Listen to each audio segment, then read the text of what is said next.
জেনে নেব ফিরে দেখা জুলাইয়ের পুরো মাসে যা যা ঘটেছিল সেই সব ঘটনাগুলিকে আমরা আজকে স্মরণ করতে চাই। আমাদের কাছে বেশ কিছু ঘটনার কি পয়েন্ট রয়েছে যেগুলো নিয়ে আসলে আমরা আলোচনা করব। জুলাই আন্দোলনের যেসব আলোচিত ঘটনা, মূলত সেই আলোচিত ঘটনাগুলো নিয়ে শুরুতে কথা বলতে চাই। যেই মাস আসলে বদলে দিয়েছিল বাংলাদেশের ইতিহাস, কেউই জানতো না শুরুতে যে একটি দাবিকে কেন্দ্র করে একদিন একটি জাতির সবচেয়ে আলোচিত যে গণ আন্দোলন, সেই গণ আন্দোলন রূপ নেবে। কেউই ভাবেনি যে বিশ্ববিদ্যালয়ের ক্যাম্পাসে উচ্চারিত কয়েকটি স্লোগান অল্প কয়েক সপ্তাহের মধ্যেই ছড়িয়ে পড়বে পুরো দেশে।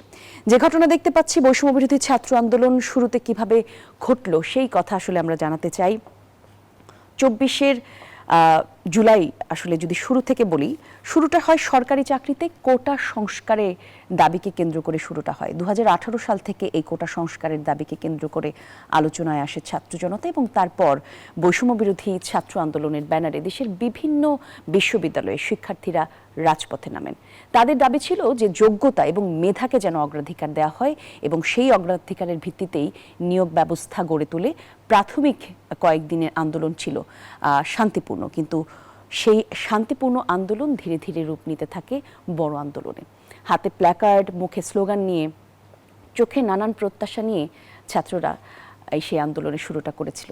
ক্যাম্পাস জুড়ে ছিল প্রতিবাদ, কিন্তু সেই প্রতিবাদের ভাষা ছিল সংগঠিত এবং শান্ত। কিন্তু তারপর শুরুতেই এই শান্তিপূর্ণ ক্যাম্পাসে বা শান্তিপূর্ণ আন্দোলনের রূপ ধীরে ধীরে বদলাতে থাকে। দেশের বিভিন্ন বিশ্ববিদ্যালয়ে আন্দোলনকারীরা শিক্ষার্থীদের ওপর হামলার অভিযোগ করেন, এবং সেই অভিযোগগুলো সামনেও আসে গণমাধ্যমের মাধ্যমে। সংঘর্ষের ছবি, আহত শিক্ষার্থীদের আর্তনাদ এবং রক্তাক্ত ক্যাম্পাসের সবকিছুই দ্রুত ছড়িয়ে পড়ে সামাজিক যোগাযোগ মাধ্যমে। আর মুহূর্তেই সেই ক্ষোভও ছড়িয়ে পড়ে এক বিশ্ববিদ্যালয় থেকে আরেক বিশ্ববিদ্যালয়ে। একটু যদি আমরা দেখি যে শিক্ষার্থীদের উপর যে হামলার ঘটনাগুলো ঘটেছিল, সেই হামলার ঘটনাগুলোকে কেন্দ্র করেই পরের দিকে আন্দোলন বেগবান হতে থাকে।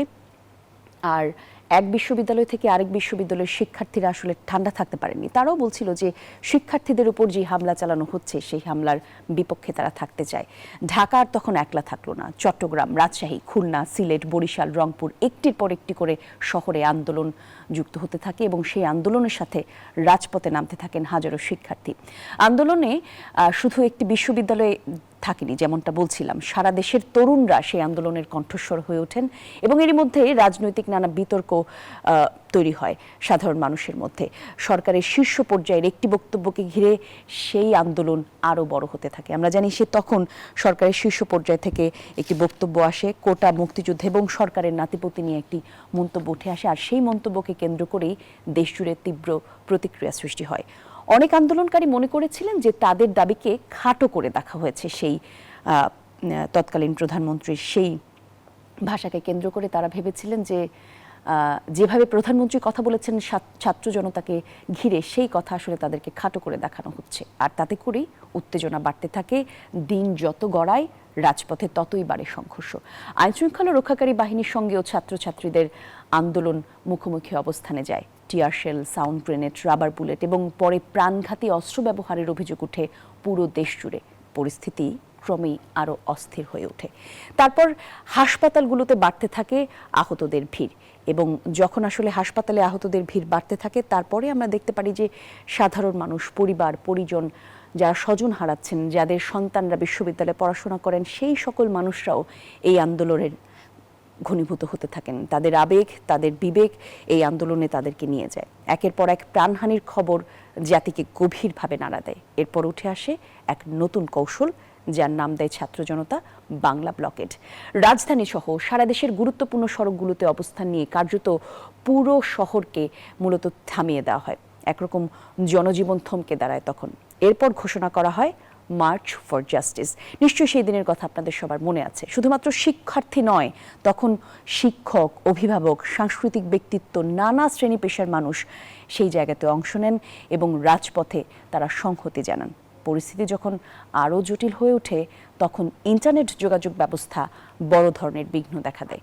ছাত্রছাত্রীরা বলেন যে তাদের যোগাযোগের যে একমাত্র মাধ্যম, অর্থাৎ পুরো বাংলাদেশে যেই মাধ্যমে তারা যোগাযোগ করছেন অন্যান্য শিক্ষার্থীদের সঙ্গে, সেই জায়গাটা আসলে বন্ধ করে দেওয়া হয়। তথ্য প্রবাহ সীমিত হয়ে পড়ে তখন। দেশ এবং দেশের বাইরে বাড়তে থাকে উদ্বেগ, বাড়তে থাকে নজর যে কি ঘটছে বাংলাদেশে, কেমন করে শিক্ষার্থীদের উপর এই যেই আন্দোলনের উপর যেই প্রশাসনের পক্ষ থেকে তোড়জোড় আসছে, সেটা আসলে কেন আসছে? শুধু দেশ নয়, দেশের বাইরের বাঙালিরাও এবং দেশের বাইরের গণমাধ্যমও তখন যুক্ত হতে থাকে এবং এই আন্দোলন তখন শুধু আর বাংলাদেশ নয়, দেশের বাইরেও নজর কাটতে থাকে। এরপর আসে কমপ্লিট শাটডাউনের ঘটনা। পুরো শহরকে যেন ধীরে ধীরে থেমে যেতে দেখা যায়।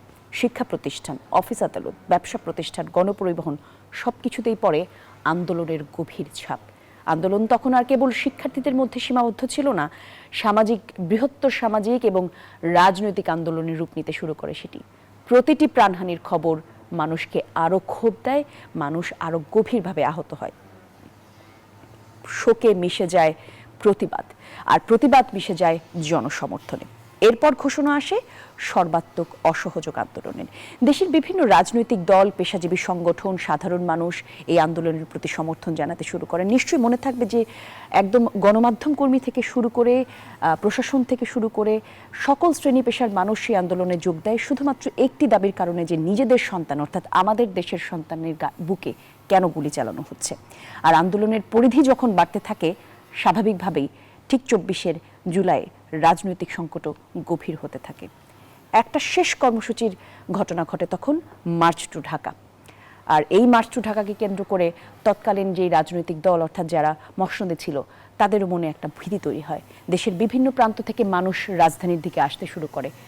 একটু মনে করিয়ে দিই দর্শক আপনাদেরকে যে মার্চ টু ঢাকা কর্মসূচি পালন করার কথা ছিল 6 আগস্ট, কিন্তু পরিস্থিতি বেগতিক দেখে একদিন এগিয়ে সেটাকে আনা হয় 5ই আগস্ট। আর সেই আন্দোলনকে থামিয়ে দিতে কারফিউ, নিরাপত্তা ব্যবস্থা, নানা প্রতিবন্ধকতার মধ্য দিয়ে বহু মানুষকে তখন ঢাকামুখী করতে বাধা দেওয়া হয়। কিন্তু জনসমুদ্র, জনমানুষের যে জোয়ার, সেই জোয়ারকে বাধায় আসলে রাখা যায়নি। রাজধানী পরিণত হয় দেশের এক রাজনৈতিক কেন্দ্রবিন্দুতে।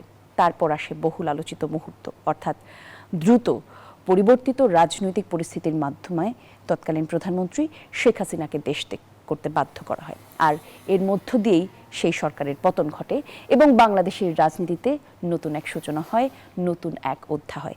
একটি কোটা আন্দোলনের সংস্কারের দাবিতে শুরু হওয়া আন্দোলন কয়েক সপ্তাহের মধ্যেই পরিণত হয় সাম্প্রতিক বাংলাদেশের অন্যতম গুরুত্বপূর্ণ গণ আন্দোলন।